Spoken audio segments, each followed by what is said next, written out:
Guys இந்த phone வந்து பார்த்தீங்கன்னா ஸ்க்ராப்லேருந்து எடுத்தது எல்ஜி நெக்ஸ்ட்டுன்ட்டு.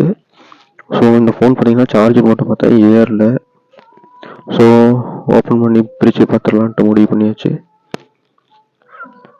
ஸோ ஆல்ரெடி டிஸ்பிளேலாம் உடஞ்ச மாதிரி தான் இருக்குது. சரி ஓப்பன் பண்ணி பார்ப்போமே.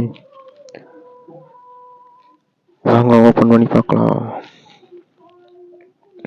ஸோ ஓப்பன் பண்ணால் எல்லாமே நல்லா ஃப்ரெஷ்ஷாக தான் இருந்தது. ஸோ ஃபஸ்ட் டைம் ஓப்பன் பண்ணுற மாதிரி தான் இருந்தது. நான் ஓப்பன் பண்ணுற மாதிரி தான் இருந்தது. இந்த ஃபோன்லாம் வந்து எத்தனை வருஷம் இருக்குன்னே தெரியல கைஸ். பட் ஆனால் பில்டு குவாலிட்டிலாம் செம்மையாக இருக்குது. பாருங்கள் நீங்களே போர்டெலாம் பாருங்கள், எந்த ஒரு இது இல்லாமல் வாட்டர் இது கூட இல்லாமல் இருக்குது. ஸோ அந்தளவுக்கு பில்டு குவாலிட்டி கொடுத்துருக்காங்க. இது என்ன சிப் செட்னே தெரில, உங்களுக்கு தெரிஞ்சால் கமெண்ட் பண்ணுங்கள். இந்த பேரை நான் இப்போ தான் பார்க்குறேன். எல்ஜியில் இப்படி ஒரு மாடல் இருக்குங்கிறது எனக்கு இப்போ தான் தெரியுது. ஸோ அடுத்து செக் பண்ணி பார்க்கலாம் வாங்க. ஸோ மறுபடியும் எல்லாம் கழட்டிட்டு ஃபிக்ஸ் பண்ணிட்டேன். சார்ஜ் போட்டு பார்க்கணும்.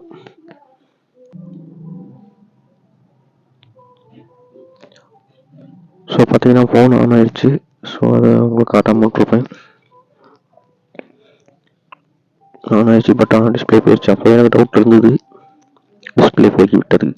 ஓகே கேஸ், இந்த ஃபோனுக்கு டிஸ்பிளே உங்கள்கிட்ட இருக்குது, எங்கேயாவது கிடைக்குன்னா லிங்க் ஏதாவது ஷேர் பண்ணி விடுங்க டிஎம்க்கு.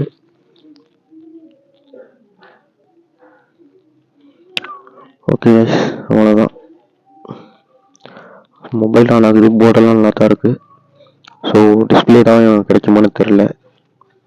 அப்படி இந்த மாடலுக்கு கிடைச்சதுன்னா லிங்க் சென்ட் பண்ணி விடுங்க கைஸ். தேங்க்ஸ் ஃபார் வாட்சிங் மை வீடியோ.